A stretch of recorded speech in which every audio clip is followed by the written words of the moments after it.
ਨਵਾਂ ਜ਼ਮਾਨਾ ਟੀਵੀ ਤੇ ਚੱਲ ਰਹੇ ਪ੍ਰੋਗਰਾਮ ਕਾਨੂੰਨੀ ਜਾਣਕਾਰੀ ਵਿੱਚ ਤੁਹਾਡਾ ਫਿਰ ਤੋਂ ਸਵਾਗਤ ਹੈ।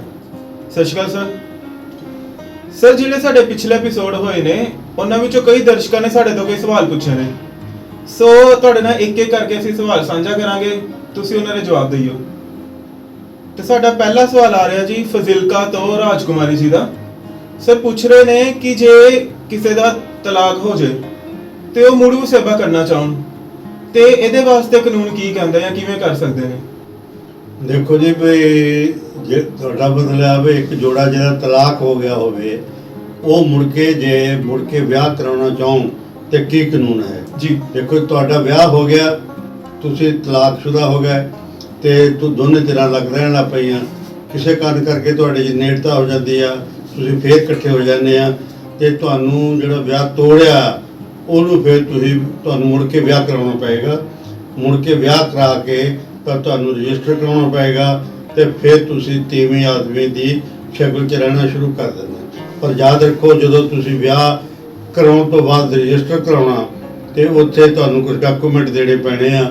ਪੁੱਛਿਆ ਜਾਂਦਾ ਤੁਹਾਡੀ ਉਮਰ ਕਿੰਨੀ ਆ, ਤੁਹਾਡੀ ਕਿੰਨੀ ਕੁ ਬਾਕੀ ਤੁਸੀਂ ਬਾਲਗ ਹੋ ਕਿ ਨਹੀਂ, ਪਹਿਲਾਂ ਵਿਆਹ ਸੀ ਕਿ ਕੁਆਰੇ ਸੀ, ਸਟੇਟਸ ਹੋਏਗਾ ਮੈਰਿਡ ਡਾਈਵੋਰਸੀ, ਉਹ ਲਿਖਣਾ ਪਏਗਾ ਵੀ ਮੈਂ ਵਿਆਹਿਆ ਸੀ ਜਾਂ ਵਿਆਹੀ ਸੀ ਤਾਂ ਮੇਰਾ ਤਲਾਕ ਹੋਇਆ। ਉਹ ਜਿਹੜਾ ਤੁਹਾਨੂੰ ਤਲਾਕ ਤੁਸੀਂ ਲਿਆ ਹੈ ਕਾਨੂੰਨੀ ਤੌਰ ਤੇ ਕਿਸੇ ਅਦਾਲਤ ਕੋਲੋਂ, ਉਹਦੀ ਇੱਕ ਕਾਪੀ ਨਾਲ ਲੱਗੇਗੀ। ਤੁਹਾਡਾ ਮੈਰਿਜ ਮੁੜ ਕੇ ਵਿਆਹ ਜਿਹੜਾ ਰਜਿਸਟਰ ਹੋ ਜਾਏਗਾ ਤੇ ਇਸ ਤਰ੍ਹਾਂ ਤੁਸੀਂ ਦੁਬਾਰਾ ਵਿਆਹ ਵੀ ਕਰਾਉਣ ਦੇ ਕਾਬਲ ਹੋ ਸਕਦੇ। ਦੂਜੇ ਵਿਆਹ ਦੇ ਵਿੱਚ ਤੁਸੀਂ ਕੋਈ ਰੌਣਕ ਜ਼ਿਆਦਾ ਕਰਨੀ ਚਾਹੋ, ਆਪਣੇ ਦੋਸਤਾਂ ਮਿੱਤਰਾਂ ਨੂੰ ਸੱਦ ਕੇ ਕੋਈ ਪਾਰਟੀ ਦੀ ਸ਼ਕਲ 'ਚ ਵੱਡਾ ਕਰਨਾ ਚਾਹੋ, ਤੁਸੀਂ ਜੇ ਚਾਹੋ ਤਾਂ ਤੁਸੀਂ ਬਰਾਤ ਲੈ ਕੇ ਵੀ ਜਾ ਸਕਦੇ ਆ, ਪਰ ਜੇ ਨਹੀਂ ਤਾਂ ਤੁਸੀਂ ਦੋਸਤੋਂ ਮਿੱਤਰਾਂ ਨੂੰ ਸ਼ਾਮਲ ਕਰਕੇ ਉਹਨੂੰ ਇੱਕ ਵਿਆਹ ਦੀ ਸ਼ਕਲ ਵੀ ਦੇ ਸਕਦੇ ਆ।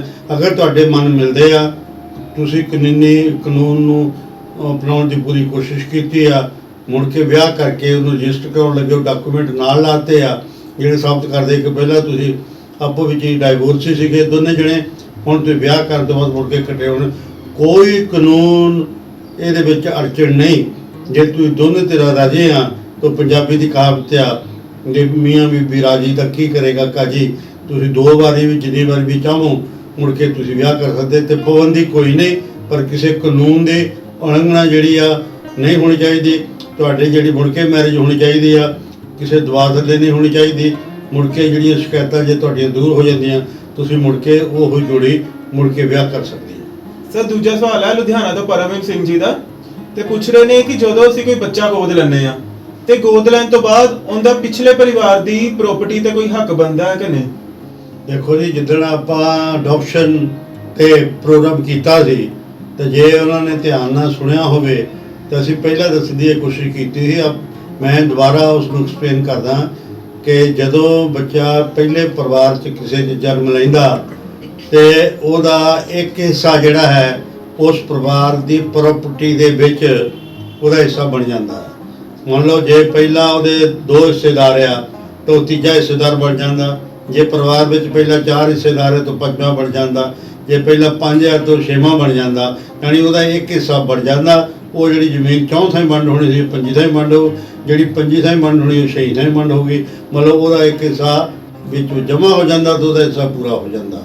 ਹੁਣ ਤੁਹਾਡਾ ਸਵਾਲ ਆ ਕਿ ਜੇ ਬੱਚੇ ਨੂੰ ਅਡਾਪਟ ਕਰ ਲਿਆ ਜਾਵੇ ਤਾਂ ਉਹਦੀ ਪਿਛਲੀ ਜਾਇਦਾਦ ਨਾਲ ਪਿਛਲੇ ਪਿੰਡ ਦੀ ਜਾਂ ਪਿਛਲੇ ਮਾਪੇ ਦੀ ਕੋਲੋਂ ਜੋ ਜਾਇਦਾਦ ਉਹਦੀ ਬਣਦੀ ਸੀ ਉਹਦਾ ਕੋਈ ਹੱਕ ਹੈ ਕਿ ਨਹੀਂ।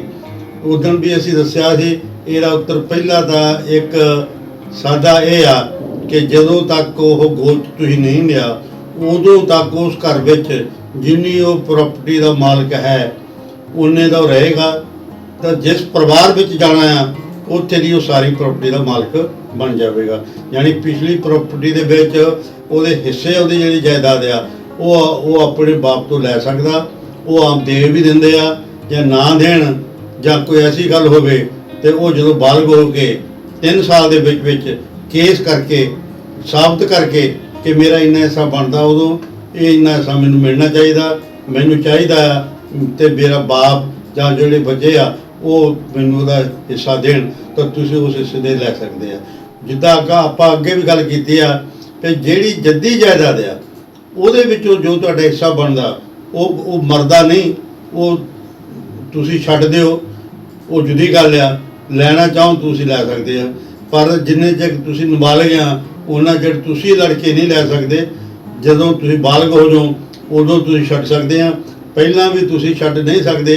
ਕਾਨੂੰਨੀ ਤੌਰ ਤੇ ਆ, ਉਹ ਤੇ ਹੱਕ ਨਾ ਜਮਾਓ, ਨਾ ਮੁੜ ਕੇ ਜਾਓ, ਉਹ ਜਾਇਦਾਦ ਬਾਰੇ ਨਾ ਗੱਲ ਕਰੋ। ਉਹ ਜੇ ਘਰ ਦੇ ਵੰਡ ਕੇ ਬਾਹੁੰਦੇ ਆ ਭਰਾ, ਬਾਕੀ ਜਿਹੜੇ ਤੁਹਾਡੇ ਉਹ ਬਾਹੁੰਦੇ ਆ ਤਾਂ ਬਾਹੁੰਦੇ ਰਹਿਣ, ਉਦੋਂ ਪੈਦਾਵਾਰ ਖਾਂਦੇ ਰਹਿਣ। ਤੁਸੀਂ ਜਿੰਨੇ ਚਿਰ ਬਾਲਗ ਨਹੀਂ ਹੁੰਦੇ, ਬਾਲਗ ਹੋਣ ਤੋਂ ਬਾਅਦ 3 ਸਾਲ ਦੇ ਵਿੱਚ ਜੇ ਤੁਹਾਨੂੰ ਇਹ ਹੋਵੇ ਕਿ ਪਹਿਲੇ ਪਰਿਵਾਰ ਵਿੱਚ ਮੇਰੀ ਇੰਨੀ ਜਾਇਦਾਦ ਆ, ਪਹਿਲਾਂ ਉਹਨੂੰ ਸਾਬਤ ਕਰੋ, ਫਿਰ ਤੁਸੀਂ ਆਪਣਾ ਹਿੱਸਾ ਮੰਗ ਸਕਦੇ ਆ। ਤੁਹਾਨੂੰ ਜਿਹੜਾ ਉਹ ਹਿੱਸਾ ਉਹ ਆਮ ਕਰਕੇ ਮਿਲ ਜਾਂਦਾ। ਸਰ ਤੀਸਰਾ ਸਵਾਲ ਮਲਸੀਆ ਤੋਂ ਹੈ, ਸੋਨਮ ਜੀ ਦਾ। ਉਹ ਪੁੱਛ ਰਹੇ ਨੇ ਕਿ ਤਲਾਕ ਹੋਣ ਤੋਂ ਬਾਅਦ ਵੀ ਔਰਤ ਆਪਣੇ ਪਰਿਵਾਰ ਤੋਂ ਖਰਚਾ ਲੈ ਸਕਦੀ ਹੈ। ਦੇਖੋ ਜੀ, ਆਪਾਂ ਜਿੱਦਾਂ ਆਪਾਂ ਇਹਦੇ ਬਾਰੇ ਖਰਚੇ ਬਾਰੇ ਕੀਤਾ ਸੀ ਤੇ ਉਹ 'ਚ ਦੱਸਿਆ ਸੀ ਕਿ ਜਿਹੜਾ ਜਦੋਂ ਵਿਆਹ ਟੁੱਟਦਾ ਉਹ ਸਿਰਫ ਉਹਨਾਂ ਦੇ ਜਿਹੜੇ ਫਿਜ਼ੀਕਲ ਰਿਲੇਸ਼ਨ ਨੇ, ਦੋਨਾਂ ਦੇ ਜਿਹੜੇ ਆਪਸੀ ਰਿਲੇਸ਼ਨ ਆ, ਉਹ ਉਹਨਾਂ ਦੇ ਖਤਮ ਹੋ ਜਾਂਦੇ ਆ। ਲੇਕਿਨ ਇੱਕ ਔਰਤ ਤਲਾਕ ਤੋਂ ਬਾਅਦ ਅਗਰ ਉਹ ਨਹੀਂ ਕਮਾਉਂਦੀ, ਅਲੱਗ ਰਹਿਣ ਦੀ ਸ਼ਕਲ ਵਿੱਚ ਉਹ ਦੱਸ ਕੇ ਕਿ ਮੇਰਾ ਆਦਮੀ ਦੀ ਇੰਨੀ ਆਮਦਨ ਆ ਤੇ ਮੈਂ ਕੁਛ ਨਹੀਂ ਕਮਾਉਂਦੀ ਤੇ ਇਹਦੇ ਕੋਲ ਇੰਨੇ ਬੱਚੇ ਆ ਜਾਂ ਇਹ 'ਤੇ ਡਿਪੈਂਡ ਆ, ਇੰਨੇ ਬੰਦੇ ਕਰਦੇ ਆ, ਮੈਂ ਵੀ ਇਹ 'ਤੇ ਡਿਪੈਂਡ ਕਰਦੀ ਆ ਤੇ ਮੈਨੂੰ ਇੰਨਾ ਖਰਚਾ ਮਿਲ ਜਾਣਾ ਚਾਹੀਦਾ। ਪਰ ਜੇ ਤੁਸੀਂ ਖਰਚਾ ਬੇਹਿਸਾਬਾ ਦੱਸੋਗੇ, ਜਿਹੜੀ ਅੱਗੇ ਮੈਂ ਕਈ ਵਾਰੀ ਦੱਸਿਆ ਕਿ ਜਿਹੜੀ ਕਾਨੂੰਨ ਦੇ ਵਿੱਚ ਅਦਾਲਤ ਵਿੱਚ ਜਾ ਕੇ ਤੁਸੀਂ ਕੋਈ ਗੱਲ ਕਹਿੰਦੇ ਹੋ ਉਹ ਤੁਹਾਨੂੰ ਸਾਬਤ ਕਰਨੀ ਪੈਣੀ ਆ। ਜਿਹੜੀ ਗੱਲ ਦੂਜੀ ਧਿਰ ਕਹਿੰਦੀ ਆ ਉਹ ਉਹਨੂੰ ਸਾਬਤ ਕਰਨੀ ਪਏਗੀ। ਜਿੱਦਾਂ ਤੁਸੀਂ ਕਹਿੰਦੇ ਆ ਕਿ ਮੇਰਾ ਜਿਹੜਾ ਆਦਮੀ ਆ, ਸਾਬਕਾ ਆਦਮੀ ਆ, ਜਦੋਂ ਮੈਂ ਤਲਾਕ ਲਿਆ ਉਹਦੀ ਇੰਨੀ ਆਮਦਨ ਆ ਤੇ ਮੈਨੂੰ ਉਹਦੇ ਵਿੱਚੋਂ ਇੰਨਾ ਹਿੱਸਾ ਮਿਲਣਾ ਚਾਹੀਦਾ, ਉਹਦੀਆਂ ਆਹ ਜ਼ਿੰਮੇਵਾਰੀਆਂ ਜਾਂ ਉਹਦੇ ਹੋਰ ਆਹ ਖਰਚੇ ਆ ਉਹਨਾਂ ਨੂੰ ਕੱਟ ਕਟਾ ਕੇ ਮੈਨੂੰ ਇੰਨੇ ਮਿਲਣੇ ਚਾਹੀਦੇ ਆ। ਜਦੋਂ ਤੁਸੀਂ ਸਾਬਤ ਕਰ ਦਿੰਦੇ ਆ, ਜੱਜ ਸਹਿਮਤ ਹੋ ਜਾਂਦਾ ਤੇ ਉਹ ਫਿਰ ਤੁਹਾਡੇ ਹਿੱਸੇ ਦਾ ਆਰਡਰ ਕਰਦਾ ਵੀ ਇਹਨੂੰ ਇੰਨੇ ਪੈਸੇ ਦਿੱਤੇ ਜਾਣ। ਇੱਕ ਔਰਤ ਤਲਾਕ ਤੋਂ ਬਾਅਦ ਜਦ ਤੱਕ ਉਹ ਰੀਮੈਰਿਜ ਨਹੀਂ ਕਰਦੀ, ਜਦ ਤੱਕ ਰੋਟੀ ਦਾ, ਖਾਣ ਪੀਣ ਦਾ, ਗੁਜ਼ਾਰੇ ਦਾ ਕੋਈ ਹੋਰ ਇੰਤਜ਼ਾਮ ਨਹੀਂ ਹੁੰਦਾ, ਉਦੋਂ ਤੱਕ ਉਹ ਤੁਹਾਡੇ ਕੋਲ ਲੈ ਸਕਦੀ ਆ। ਜਿੱਦਾਂ ਤਲਾਕ ਤੋਂ ਬਾਅਦ ਬੰਦਾ ਵਿਆਹ ਕਰ ਲੈਂਦਾ, ਉਹਨੂੰ ਵਿਆਹ ਕਰਾਉਣ ਦਾ ਇੱਕ ਪੀਰੀਅਡ ਤੋਂ ਬਾਅਦ ਹੱਕ ਆ। ਲੇਕਿਨ ਜੇ ਉਹਨਾਂ ਦੀ ਧਰਮ ਪਤਨੀ ਜਿਹੜੀ ਪਹਿਲਾਂ ਸੀ ਜਿਹਨੇ ਤਲਾਕ ਲੈ ਲਿਆ, ਅਗਰ ਉਹ ਹੋਰ ਵਿਆਹ ਨਹੀਂ ਕਰਾਉਂਦੀ ਤੇ ਉਹ ਵੀ ਖਰਚਾ ਲੈ ਸਕਦੀ ਆ। ਤਾਂ ਨਵੀਂ ਵਿਆਹੀ ਨੇ ਤਾਂ ਤੋਂ ਖਰਚਾ ਲੈਣਾ ਹੀ ਲੈਣਾ, ਮਤਲਬ ਤੁਹਾਡੇ ਨਾਲ ਰਹਿ ਕੇ ਤਾਂ ਤੋਂ ਖਾਣਾ ਪੀਣਾ ਹੀ ਆ। ਤਾਂ ਜਿਹਨੇ ਤਲਾਕ ਲਿਆ, ਜਦ ਤੱਕ ਉਹ ਰੀਮੈਰਿਜ ਨਹੀਂ ਕਰਦੀ, ਜਦ ਤੱਕ ਹੋਰ ਕਿਸੇ ਤੋਂ ਗੁਜ਼ਾਰਾ ਨਹੀਂ ਲੈਂਦੀ, ਤੇ ਉਹਦਾ ਪਹਿਲੇ ਆਦਮੀ ਦੇ ਇਹ ਅਧਿਕਾਰ ਬਣਦਾ ਕਿ ਉੱਤੇ ਕੇਸ ਕਰਕੇ ਉਹ ਆਪਣਾ ਗੁਜ਼ਾਰਾ ਜਿਹੜਾ ਲੈ ਸਕਦੀ ਹੈ। ਨਾ ਦੇਣ ਦੀ ਸ਼ਕਲ ਵਿੱਚ ਫਿਰ ਜੋ ਬਾਕੀ ਕਾਨੂੰਨ ਹੁੰਦਾ ਉਹ ਹੁੰਦਾ ਵੀ ਉਹਦੀ ਜਾਇਦਾਦ ਦੱਸੋ ਕਿਹੜੀ ਆ। ਜੇ ਡਿਗਰੀ ਤੁਹਾਡੇ ਹੱਕ 'ਚ ਹੋ ਜਾਂਦੀ ਆ, ਆਦਮੀ ਤੁਹਾਨੂੰ ਨਹੀਂ ਦਿੰਦਾ ਤਾਂ ਤੁਸੀਂ ਉਹ ਫਿਰ ਉਹ ਕੁਰਕ ਕਰ ਸਕਦੇ ਆ। ਉਹ ਜਿਹੜਾ ਆਦਮੀ ਆ ਉਹਦੀ ਜ਼ਮੀਨ ਦੀ ਫਰਜ਼ ਤੁਸੀਂ ਲਓ, ਤੁਹਾਡਾ ਫਰਜ਼ ਬਣਦਾ ਉਹਦੀ ਜਾਇਦਾਦ ਦੀ ਲਿਸਟ ਬਣਾਓ, ਪਿਆ ਉਹਦੀ ਜਾਇਦਾਦ ਹੈ ਤਾਂ ਇਹਨੂੰ ਵੇਚ ਕੇ ਮੈਨੂੰ ਪੈਸੇ ਦਿੱਤੇ ਜਾਣ। ਇਸ ਤਰ੍ਹਾਂ ਤੁਸੀਂ ਉਹ ਇੱਕ ਔਰਤ ਜਿਹੜੀ ਆ ਜਦ ਤੱਕ ਉਹ ਵਿਆਹ ਹੋਰ ਨਹੀਂ ਕਰਾਉਂਦੀ, ਉਹ ਪਹਿਲੇ ਪਤੀ ਤੋਂ ਹੀ ਗੁਜ਼ਾਰਾ ਲੈਣ ਦੀ ਹੱਕਦਾਰ ਹੈ ਤੇ ਆਮ ਕਰਕੇ ਲੈਂਦੀਆਂ ਹਨ। ਪਠਾਨਕੋਟ ਤੋਂ ਰਮਨ ਕੁਮਾਰ ਜੀ ਪੁੱਛ ਰਹੇ ਨੇ ਕਿ ਜਦੋਂ ਆਪਾਂ ਆਪਣੀ ਵਸੀਅਤ ਬਣਾਉਂਦੇ ਆ ਤੇ ਉਸ ਸਮੇਂ ਕਿਹੜੀਆਂ-ਕਿਹੜੀਆਂ ਗੱਲਾਂ ਧਿਆਨ 'ਚ ਰੱਖਣੀਆਂ ਚਾਹੀਦੀਆਂ ਨੇ? ਦੇਖੋ ਜੀ, ਪਹਿਲੀ ਤਾਂ ਗੱਲ ਇਹ ਆ ਵੀ ਵਸੀਅਤ ਜਿਹੜੀ ਆ ਕਿਸੇ ਉਮਰ ਵਿੱਚ ਵੀ ਲਿਖਾਈ ਜਾ ਸਕਦੀ ਹੈ ਔਰ ਆਮ ਕਰਕੇ ਬੁਢਾਪੇ ਵਿੱਚ ਲਿਖੀ ਜਾਂਦੀ ਹੈ। ਜਿਵੇਂ ਮੈਂ ਪਹਿਲਾਂ ਦੱਸਿਆ ਕਿ ਵਸੀਅਤ ਇੱਕ ਐਸਾ ਡਾਕੂਮੈਂਟ ਆ ਜਿਹਦੇ ਵਿੱਚ ਇਹ ਗੱਲ ਦੱਸੀ ਜਾਂਦੀ ਆ ਕਿ ਜਿਹੜੀ ਮੇਰੀ ਜਾਇਦਾਦ ਮੈਨੂੰ ਮੇਰੇ ਬਾਪ ਤੋਂ ਜਾਂ ਮੈਨੂੰ ਵਿਰਸੇ 'ਚ ਮਿਲੀ ਆ ਤੇ ਮੈਂ ਉਹਦਾ ਮਾਲਕ ਆ। ਤੇ ਮੈਂ ਵਸੀਅਤ ਦਾ ਮਤਲਬ ਹੁੰਦਾ ਵੀ ਕਿਸੇ ਜਿਹਦਾ ਹੱਕ ਬਣਦਾ ਉਹਦਾ ਹਿੱਸਾ ਕੱਟਣਾ। ਮਤਲਬ ਜੇ ਕਿਸੇ ਦੇ 4 ਲੜਕੇ ਆ, 2 ਲੜਕੀਆਂ ਆ, ਜਾਂ 3 ਲੜਕੇ ਆ, 3 ਲੜਕੀਆਂ ਆ, ਜਾਂ 4 ਲੜਕੇ ਹੀ ਆ ਜਾਂ 4 ਲੜਕੀਆਂ ਹੀ ਆ, ਤਾਂ ਅਗਰ ਉਹ ਸਾਰਿਆਂ ਨੂੰ ਚੀਜ਼ ਦੇਣੀ ਚਾਹੁੰਦਾ ਤਾਂ ਉਹਨੂੰ ਵਸੀਅਤ ਦੀ ਕੋਈ ਲੋੜ ਨਹੀਂ, ਕਿਉਂਕਿ ਉਹਦੀ ਡੈਥ ਤੋਂ ਬਾਅਦ ਜਿਹਨੂੰ ਆਪਾਂ ਨੈਚੁਰਲ ਸਕਸੈਸ਼ਨ ਕਹਿੰਦੇ ਆ, ਉਹਦੇ ਤਹਿਤ ਉਹਨੂੰ ਸਾਰਾ ਹਿੱਸਾ ਜਿਹੜਾ ਬਾਕੀ ਬਰਾਬਰ ਮਿਲ ਜਾਏਗਾ। ਪਰ ਜੇ ਤੁਸੀਂ ਵਸੀਅਤ ਕੀਤੀ ਆ, ਵਸੀਅਤ 'ਚ ਦੱਸਣਾ ਹੁੰਦਾ ਵੀ ਮੈਂ ਕਿਹਨੂੰ ਆਪਣੀ ਜਾਇਦਾਦ ਨਹੀਂ ਦੇਣੀ ਚਾਹੁੰਦਾ। ਜਿਹੜੀ ਜਾਇਦਾਦ ਜਿਹਨੂੰ ਤੁਸੀਂ ਨਹੀਂ ਦੇਣੀ ਚਾਹੁੰਦੇ ਉਹਨੂੰ ਕਿਉਂ ਨਹੀਂ ਦੇਣਾ ਚਾਹੁੰਦੇ, ਉਹਦਾ ਵਿੱਚ ਕਾਰਨ ਲਿਖੋ ਜਦੋਂ ਕਾਰਡ ਤੁਸੀਂ ਲਿਖਦੇ ਨੇ ਤਾਂ ਬਾਕੀਆਂ ਨੂੰ ਜਿਹਨਾਂ ਨੂੰ ਦੇਣੀ ਚਾਹੁੰਦੇ ਆ ਉਹਨਾਂ ਦਾ ਨਾਮ ਰੱਖੋ। ਵਸੀਅਤ ਕਰਨ ਵੇਲੇ ਤੁਹਾਡਾ ਦਿਮਾਗੀ ਤੌਰ ਤੇ ਠੀਕ ਹੋਣਾ ਚਾਹੀਦਾ। ਫੈਮਿਲੀ ਬਾਰੇ ਜਿਹੜੀ ਗੱਲ ਤੁਸੀਂ ਕਰੋ ਕਿ ਮੇਰੀਆਂ ਜੇ ਇਸ ਵੇਲੇ 5 ਲੜਕੀਆਂ ਜਾਂ 2 ਲੜਕੇ ਜਾਂ 3 ਲੜਕੇ ਜਾਂ ਕੋਈ ਉਹ ਤੁਸੀਂ ਪਰਿਵਾਰ ਦੀ ਗੱਲ ਕਰਦੇ ਆ, ਉਹ ਅੰਤ ਤੱਕ ਸੱਚੀ ਹੋਣੀ ਚਾਹੀਦੀ ਆ। ਉਹਦੇ ਵਿੱਚ ਕਿਸੇ ਚੀਜ਼ ਨੂੰ ਲੁਕਾਉਣਾ ਨਹੀਂ ਚਾਹੀਦਾ ਵੀ ਤੁਸੀਂ ਕਿਸੇ ਲੜਕੇ ਦਾ ਹੀ ਨਾਂ ਨਾ ਲਵੋ ਕਿਉਂਕਿ ਤੁਹਾਨੂੰ ਜਾਇਦਾਦ ਦੇਣੀ ਪੈਣੀ ਆ, ਜਾਂ ਕਿਸੇ ਲੜਕੀ ਦਾ ਹੀ ਨਾਂ ਨਾ ਲਵੋ ਕਿ ਤੁਹਾਨੂੰ ਦੇਣੀ ਪੈਣੀ ਹੈ, ਜਾਇਦਾਦ ਦੇਣੀ ਪਏਗੀ। ਪਹਿਲਾਂ ਸੱਚ ਦੱਸੋ, ਫਿਰ ਦੱਸੋ ਵੀ ਇਹਨੂੰ ਨਹੀਂ ਦੇਣੀ ਚਾਹੁੰਦਾ, ਇਹਦਾ ਕਾਰਨ ਦੱਸੋ। ਉਹ ਜੇ ਤੁਸੀਂ ਉਹ ਕਾਰਨ ਲਿਖ ਦਿੰਦੇ ਆ ਤਾਂ ਉਹ ਤੁਹਾਡੀ ਜਿਹੜੀ ਵਸੀਅਤ ਆ ਉਹ ਤਿਆਰ ਹੋ ਜਾਂਦੀ ਆ। ਤੁਸੀਂ ਬਿਮਾਰ ਨਹੀਂ ਹੋਣੇ ਚਾਹੀਦੇ, ਤੁਸੀਂ ਸੋਚ ਸਮਝ ਕੇ ਕਰ ਸਕਦੇ ਆ। ਆਪਣਾ ਬੁਰਾ ਭਲਾ ਤੁਸੀਂ ਸੋਚਦੇ ਹੋ, ਉਮਰ ਕਿੰਨੀ ਵੀ ਹੋ ਸਕਦੀ ਆ।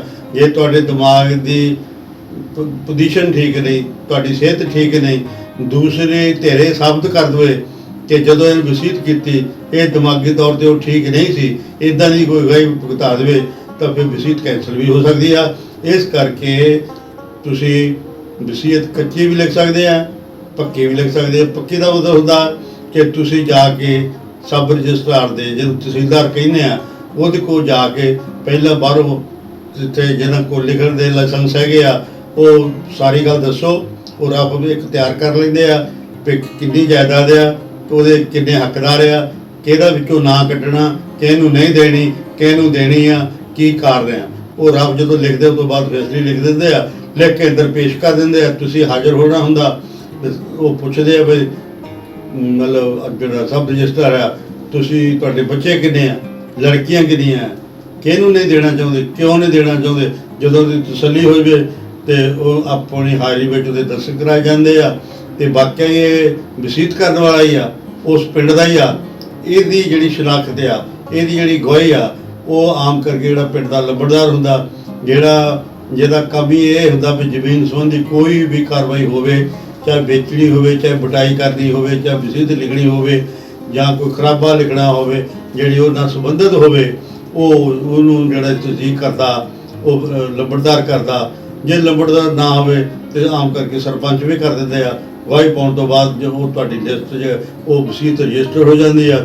ਉਹਦੀ ਇੱਕ ਪਰਤ ਜਿਹੜੀ ਆ ਉਹ ਸਬ ਰਜਿਸਟਰਾਰ ਦੇ ਕੋਲ ਰਹਿੰਦੀ ਆ, ਇੱਕ ਪਰਤ ਜਿਹੜੀ ਆ ਉਹ ਤੁਹਾਨੂੰ ਮਿਲ ਜਾਂਦੀ ਆ ਜਿਹਨੂੰ ਤੁਸੀਂ ਰੱਖ ਸਕਦੇ ਆ। ਉਹ ਜਦੋਂ ਫਿਰ ਉਸ ਬੰਦੇ ਦੀ ਲਿਖਣ ਵਾਲੇ ਦੀ ਮੌਤ ਹੋ ਜਾਂਦੀ ਆ, ਉਸ ਤੋਂ ਬਾਅਦ ਉਹ ਕਾਗਜ਼ ਜਿਹੜਾ ਉਹ ਫਿਰ ਉਹਦੇ ਕੰਮ ਆਉਂਦਾ ਆ। ਤੇ ਦਾਲ ਲੱਗਦਾ ਮੈਂ ਤੁਹਾਨੂੰ ਦੱਸ ਦਿਆਂ ਕਿ ਜ਼ਰੂਰੀ ਨੇ ਵੀ ਇੱਕ ਵਸੀਅਤ ਆ, ਪਰ ਤੁਸੀਂ ਕਰ ਦਿੱਤੀ ਆ, ਉਹ ਤੋਂ ਬਾਅਦ 6 ਮਹੀਨੇ ਤੁਸੀਂ ਜੀਦੇ ਰਹਿੰਦੇ ਆ। ਤੁਹਾਨੂੰ ਲੱਗਦਾ ਵੀ ਜਿਹੜਾ ਮੈਂ ਹਿੱਸਾ ਕੱਟਿਆ ਮੈਨੂੰ ਨਹੀਂ ਕੱਟਣਾ ਚਾਹੀਦਾ ਸੀ, ਤੁਸੀਂ ਮੁੜ ਕੇ ਵਸੀਅਤ ਵੀ ਲਿਖ ਸਕਦੇ ਆ ਵੀ ਇੱਕ ਵਸੀਅਤ ਜਿਹੜੀ ਮੈਂ ਇਸ ਤਰੀਕ ਨੂੰ ਇੰਨਾ ਚਿਰ ਪਹਿਲਾਂ ਲਿਖੀ ਸੀ ਉਹ ਵਸੀਅਤ ਮੈਂ ਕੈਂਸਲ ਕਰਦਾ ਹਾਂ, ਜਿਹਦੇ ਵਿੱਚ ਮੈਂ ਹਿੱਸਾ ਨਹੀਂ ਦਿੱਤਾ ਸੀ।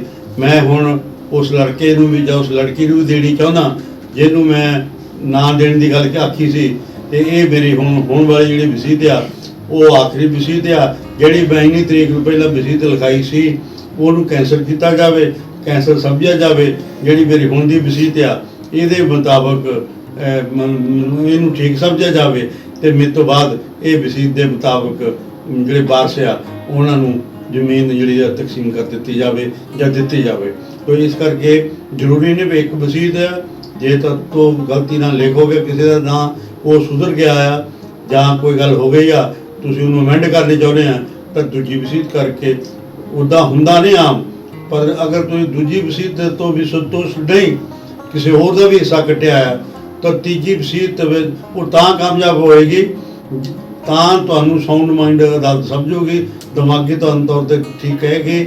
ਜੇ ਤੁਸੀਂ ਪਹਿਲੇ ਵਸੀਅਤਾਂ ਦਾ ਤਰੀਕ, ਦਿਨ, ਮਹੀਨਾ, ਸਾਲ ਦੱਸੋਗੇ ਵੀ ਇੱਕ ਮੈਂ ਅੱਜ ਤੋਂ 4 ਸਾਲ ਪਹਿਲਾਂ ਇਸ ਤਰੀਕ ਨੂੰ ਕਰਾਈ ਸੀ ਉਹ ਵੀ ਰੱਦ, ਉਹ ਤੋਂ ਬਾਅਦ ਮੈਂ ਆਹ ਕਰਾਈ ਸੀ ਉਹ ਵੀ ਰੱਦ ਸਮਝੀ ਜਾਵੇ ਤੇ ਹੁਣ ਜਿਹੜੀ ਮੈਂ ਅੱਜ ਵਸੀਅਤ ਕਰ ਰਿਹਾ ਇਹਨੂੰ ਠੀਕ ਸਮਝਿਆ ਜਾਵੇ। ਤੇ ਜੇ ਤੁਸੀਂ ਦੱਸ ਦਿੰਦੇ ਆ ਇਹਦਾ ਮਤਲਬ ਤੁਹਾਨੂੰ ਯਾਦ ਆ ਕਿ ਤੁਸੀਂ ਪਹਿਲਾਂ ਜਿਹੜੀ ਵਸੀਅਤ ਕੀਤੀ ਸੀ ਉਹਨੂੰ ਕੈਂਸਲ ਕਰਨੀ ਚਾਹੁੰਦੇ ਆ, ਇਹਦਾ ਮਤਲਬ ਦਿਮਾਗੀ ਤੌਰ ਤੇ ਤੁਸੀਂ ਠੀਕ ਆ।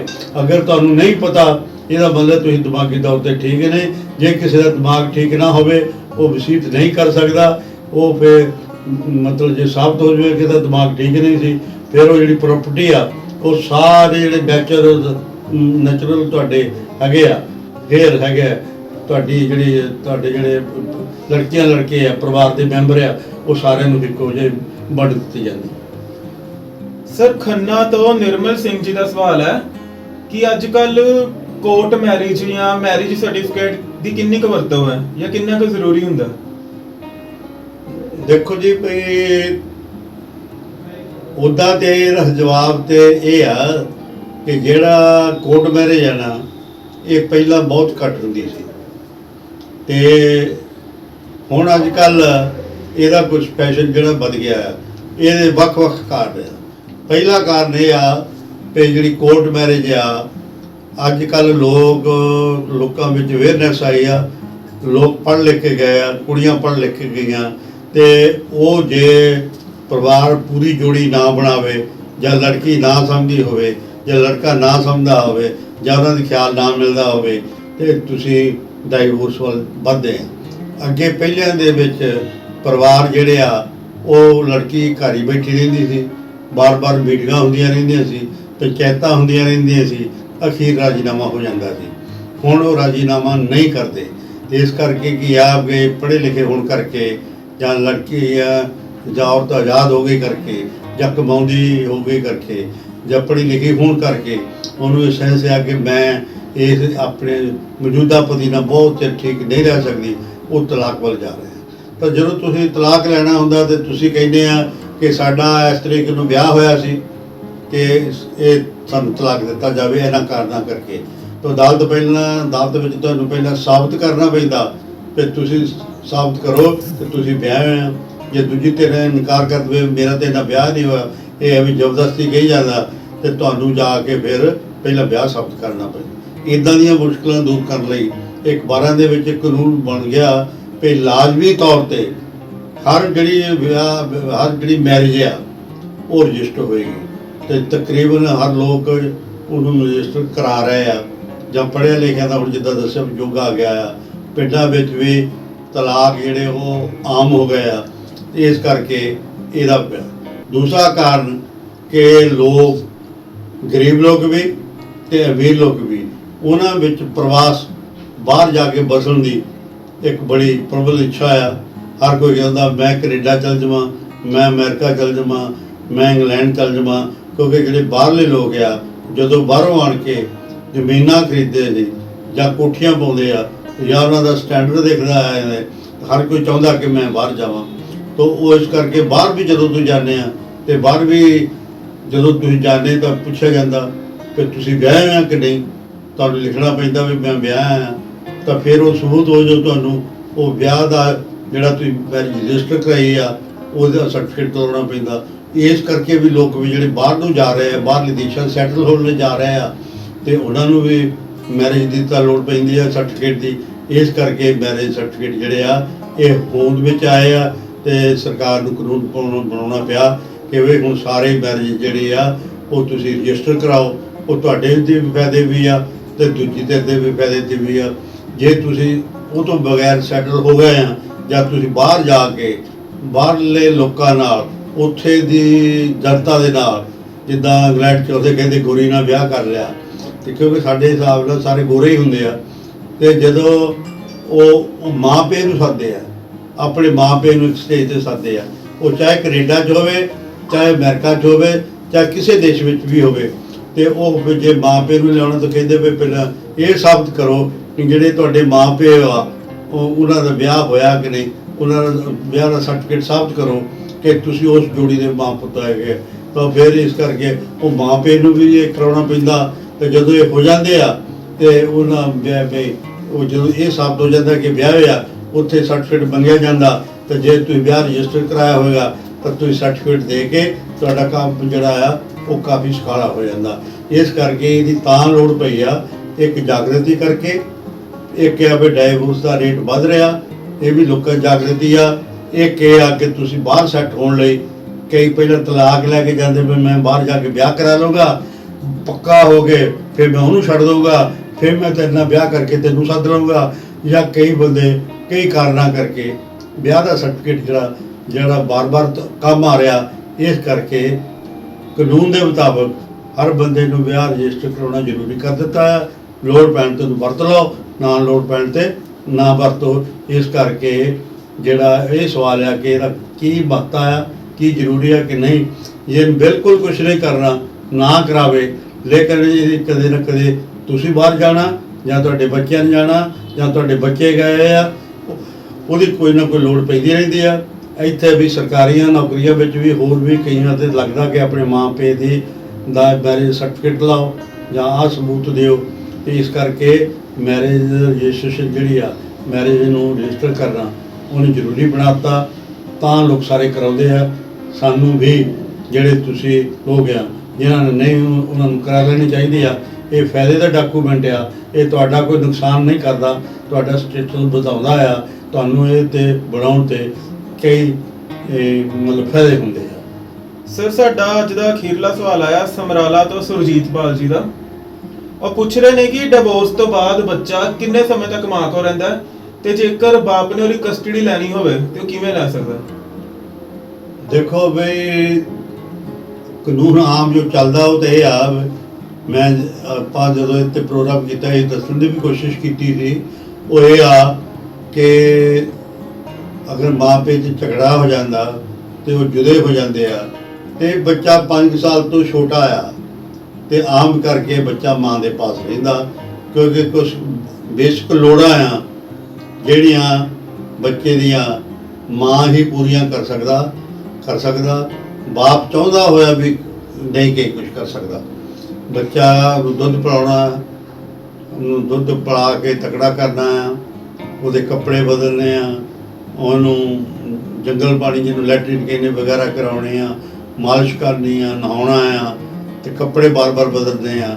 ਉਹ ਇਦਾਂ ਦੇ ਕੰਮ ਜਿਹੜੇ ਉਹ ਮਾਤਾ ਕਰ ਸਕਦੀ ਆ। ਇਸ ਕਰਕੇ ਬੱਚਾ ਪਹਿਲੇ ਸਾਲਾਂ ਵਿੱਚ ਆਮ ਕਰਕੇ ਇਹ ਮਾਂ ਕੋਲ ਦਿੱਤਾ ਜਾਂਦਾ। ਕਈ ਵਾਰੀ ਮਾਵਾਂ ਲੈਣ 'ਚ ਇੰਟਰਸਟ ਨਹੀਂ ਹੁੰਦੀਆਂ ਤੇ ਉਹ ਪਤੀ ਨੂੰ ਮਿਲ ਜਾਂਦਾ, ਪਰ ਜੇ ਮੰਨ ਲਓ ਵੀ ਮਾਂ ਦੇ ਕੋਲ ਹੈਗਾ ਆ ਤੇ ਕਿਸੇ ਕਾਰਨ ਕਰਕੇ ਉਹਨੂੰ ਬਾਪ ਨੂੰ ਨਹੀਂ ਮਿਲਣ ਦਿੰਦੇ ਤੇ ਬਾਪ ਜਿਹੜਾ ਆ ਉਹ ਕਸਟਡੀ ਦਾ ਕੇਸ ਕਰਕੇ ਕਿ ਮੈਂ ਆਪਣਾ ਬੱਚਾ ਲੈਣਾ ਚਾਹੁੰਦਾ ਆ, ਮੈਂ ਆਪਣੇ ਬੱਚੇ ਨੂੰ ਪਾਲਣਾ ਚਾਹੁੰਦਾ ਆ, ਮੈਂ ਬੱਚੇ ਨੂੰ ਪੜ੍ਹਾਉਣਾ ਚਾਹੁੰਦਾ ਆ, ਮੈਂ ਉਹਦਾ ਫਿਊਚਰ ਜਿਹੜਾ ਆ ਉਹ ਮੇਰੇ ਕੋਲ ਜ਼ਿਆਦਾ ਸੁਰੱਖਿਅਤ ਆ ਮਾਂ ਨਾਲੋਂ। ਉਹ ਜਦੋਂ ਕੇਸ ਕਰਦੇ ਆ ਤੇ ਫਿਰ ਦੋਨਾਂ ਧਿਰਾਂ ਨੂੰ ਸੁਣਿਆ ਜਾਂਦਾ ਆ। ਜਦੋਂ ਉਹ ਆਪਣੀਆਂ ਗਵਾਹੀਆਂ ਦਿੰਦਾ, ਉਹ ਦੱਸਦਾ ਕਿ ਮੇਰੇ ਕੋਲ ਸੋਚ ਜ਼ਿਆਦਾ ਆ, ਮੈਂ ਬੱਚੇ ਨੂੰ ਜ਼ਿਆਦਾ ਸੁਖਾਲਾ ਰੱਖ ਸਕਦਾ, ਮੈਂ ਬੱਚੇ ਨੂੰ ਵਧੀਆ ਪੜ੍ਹਾ ਸਕਦਾ। ਮਾਂ ਕਹਿੰਦੀ ਮੇਰੇ ਕੋਲ ਵਧੀਆ ਆ। ਇਹ ਫਿਰ ਅਦਾਲਤ ਆ ਜਿਹਨੂੰ ਗਾਰਡੀਅਨ ਕੋਰਟ ਕਹਿੰਦੇ ਆ, ਉਹ ਦੇਖਦੇ ਆ ਬਈ ਜੋ ਸਾਡੇ ਕੋਲ ਐਵੀਡੈਂਸ ਆਈ ਆ, ਜੋ ਸਾਡੇ ਕੋਲ ਸਬੂਤ ਆਏ ਆ, ਜੋ ਵਕੀਲਾਂ ਨੇ ਬਹਿਸ ਵਿੱਚ ਗਿਆ ਆ, ਉਹਦੇ ਮੁਤਾਬਕ ਜਿਹੜਾ ਬੱਚਾ ਆ ਉਹ ਮਾਂ ਕੋਲ ਵਧੀਆ ਸੁਰੱਖਿਅਤ ਰਹਿ ਸਕਦਾ ਕਿ ਬਾਪ ਕੋਲ ਰਹਿ ਸਕਦਾ। ਜਿਵੇਂ ਆਪਾਂ ਪਹਿਲਾਂ ਵੀ ਦੱਸਿਆ ਸੀ ਕਿ ਅੱਜ ਦੀ ਨਾਰੀ ਉਹ ਨਹੀਂ ਰਹੀ, ਕੋਈ ਹੈਡਮਾਸਟਰੀਆਂ ਲੱਗੀਆਂ ਨੇ, ਬੈਂਕਾਂ 'ਚ ਕੰਮ ਕਰਦੀਆਂ ਨੇ, ਪੁਲਿਸ ਵਿੱਚ ਨੇ, ਬਲਕਿ ਕਿਹੜਾ ਐਸਾ ਡਿਪਾਰਟਮੈਂਟ ਹੈ ਜਿੱਥੇ ਔਰਤ ਕੰਮ ਨਹੀਂ ਕਰਦੀ। ਜੇ ਉਹ ਪੈਸੇ ਕਮਾ ਰਹੀ ਆ ਤਾਂ ਕਹੇ ਸਮਝੇਗੀ ਬੱਚਾ ਮੈਂ ਰੱਖਣਾ ਚਾਹੁੰਦੀ ਹਾਂ ਤਾਂ ਉਹ ਬੱਚੇ 'ਤੇ ਸਪੈਂਡ ਕਰੇਗੀ। ਪਹਿਲੇ ਦੇ ਵਿੱਚ ਇਹ ਸੀ ਕਿ ਜਿਹੜੀ ਔਰਤ ਸੀ ਉਹ ਹੈਲਪਲੈਸ ਹੁੰਦੀ ਸੀ, ਆਮ ਕਰਕੇ ਤਾਂ ਫਿਰ ਆਦਮੀ ਨੂੰ ਬੱਚਾ ਮਿਲ ਜਾਂਦਾ ਸੀ। ਹੁਣ ਵੀ ਆਦਮੀ ਨੂੰ ਵੀ ਮਿਲ ਸਕਦਾ।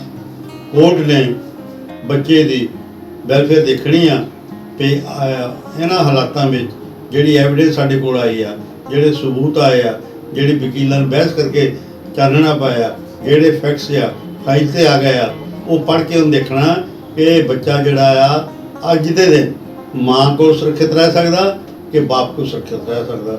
ਕਿਉਂਕਿ ਕੋਰਟ ਬੱਚੇ ਦੀ ਵੈਲਫੇਅਰ ਦੇਖਦੀ ਆ। ਜੇ ਉਹ ਸਮਝਦੇ ਆ ਕਿ ਹੁਣ ਬਾਪ ਨੂੰ ਮਿਲ ਜਾਣਾ ਚਾਹੀਦਾ ਤੇ ਬਾਪ ਨੂੰ ਦੇ ਦਿੰਦੇ ਆ, ਤੇ ਜੇ ਚਾਹੁੰਦੇ ਫਿਰ ਨਹੀਂ ਔਰਤ ਕੋਲ ਰਹਿਣਾ ਚਾਹੀਦਾ ਤਾਂ ਫਿਰ ਔਰਤ ਨੂੰ ਦੇ ਦਿੰਦੇ ਆ। ਹਾਂ, ਜੇ ਧਿਰ ਨੂੰ ਦਿੰਦੇ ਆ ਦੂਜੀ ਧਿਰ ਨੂੰ ਮਿਲਦੇ, ਜੇ ਉਹ ਚਾਹੁਣ ਤਾਂ ਉਹਦੇ ਜਨਮ ਕਰ ਕੀਤੇ ਜਾਂਦੇ ਆ ਤੇ ਮਹੀਨੇ 'ਚ 1 ਵਾਰ ਕਿ 2 ਵਾਰ ਜਾਂ 4 ਵਾਰ, ਇੱਦਾਂ ਕਿੱਥੇ ਮਿਲਣਾ। ਉਹ ਜਿੱਥੇ ਦੋਨਾਂ ਦੀ ਸਹਿਮਤੀ ਹੁੰਦੀ ਆ, ਬੱਚਾ ਪੜ੍ਹਦਾ ਉਹਨੂੰ ਸਕੂਲ ਜਾ ਕੇ ਵੀ ਮਿਲਿਆ ਜਾ ਸਕਦਾ, ਉਹਨੂੰ ਘਰ ਵੀ ਮਿਲਾਇਆ ਜਾ ਸਕਦਾ, ਉਹਨੂੰ ਹੋਰ ਥਾਂ 'ਤੇ ਸਾਂਝੀ ਥਾਂ 'ਤੇ ਵੀ ਮਿਲਾਇਆ ਜਾ ਸਕਦਾ, ਤਾਂ ਕਿ ਉਹ ਬੱਚਾ ਜਦ ਤੱਕ ਹੈ ਬਾਪ ਵੀ ਮਿਲਦਾ ਰਹਿ ਸਕਦਾ। ਜੇ ਬਾਪ ਵੀ ਮਿਲ ਗਿਆ ਤੇ ਮਾਂ ਵੀ ਮਿਲ ਸਕਦੀ ਹੈ ਕਿ ਉਹ ਬੱਚਾ ਜਿਹੜਾ ਆ ਤਾਂ ਕਿ ਮਾਂ ਪਿਓ ਦੇ ਦੋਨਾਂ ਦੇ ਪਿਆਰ ਤੋਂ ਵਾਂਝਾ ਨਾ ਰਵੇ। ਇਸ ਕਰਕੇ ਮਿਲਣ ਦੀ ਇੱਕ ਪ੍ਰੋਵੀਜ਼ਨ ਕੀਤੀ ਆ, ਉਹਦੇ ਮੁਤਾਬਕ ਮਿਲਦੇ ਰਹਿੰਦੇ ਆ। ਤਾਂ ਇਸ ਕਰਕੇ ਕਾਨੂੰਨ ਇਹ ਨਹੀਂ ਵੀ ਇਹਨੂੰ ਦੇਣਾ। ਉਹ ਤੁਹਾਨੂੰ ਮੈਂ ਦੱਸਿਆ ਵੀ ਜਦੋਂ ਮਾਂ ਪਿਓ 'ਚ ਝਗੜਾ ਹੋ ਗਿਆ ਤੇ ਫਿਰ ਬੱਚੇ ਦੀ ਵੈਲਫੇਅਰ ਦੇਖਣੀ ਆ।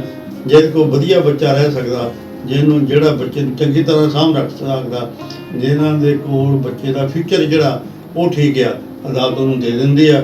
ਇਸ ਤਰ੍ਹਾਂ ਬੱਚੇ ਦਾ ਇਸਦਾ ਅਜਿਹੇ ਝਗੜੇ ਦਾ ਨਿਪਟਾਰਾ ਕੀਤਾ ਜਾਂਦਾ। ਸੋ ਇਹ ਸੀ ਸਾਡੇ ਅੱਜ ਦੇ ਕੁਝ ਸਵਾਲਾਂ ਦੇ ਜਵਾਬ। ਜੇਕਰ ਤੁਹਾਡੇ ਵੀ ਕੁਝ ਇੱਦਾਂ ਦੇ ਸਵਾਲ ਨੇ ਜਾਂ ਕੁਝ ਵੀ ਕੁਆਰੀਜ਼ ਨੇ, ਤੁਸੀਂ ਸਾਨੂੰ ਈਮੇਲ ਰਾਹੀਂ ਭੇਜ ਸਕਦੇ ਹੋ। ਸੋ ਅਸੀਂ ਚਾਹਾਂਗੇ ਜੇ ਤੁਹਾਨੂੰ ਸਾਡਾ ਇਹ ਪ੍ਰੋਗਰਾਮ ਵਧੀਆ ਲੱਗ ਰਿਹਾ ਤੇ ਤੁਸੀਂ ਸਾਡਾ ਪ੍ਰੋਗਰਾਮ ਲਾਈਕ ਕਰੋ, ਸ਼ੇਅਰ ਕਰੋ ਤੇ ਦੇਖਦੇ ਰਹੋ ਕਾਨੂੰਨੀ ਜਾਣਕਾਰੀ ਨਵਾਂ ਜ਼ਮਾਨਾ ਟੀਵੀ ਦੇ ਨਾਲ, ਹਰ ਬੁੱਧਵਾਰ ਤੇ ਸ਼ਨੀਵਾਰ ਨੂੰ। ਤਦ ਤੱਕ ਲਈ ਦਿਓ ਇਜਾਜ਼ਤ। ਧੰਨਵਾਦ।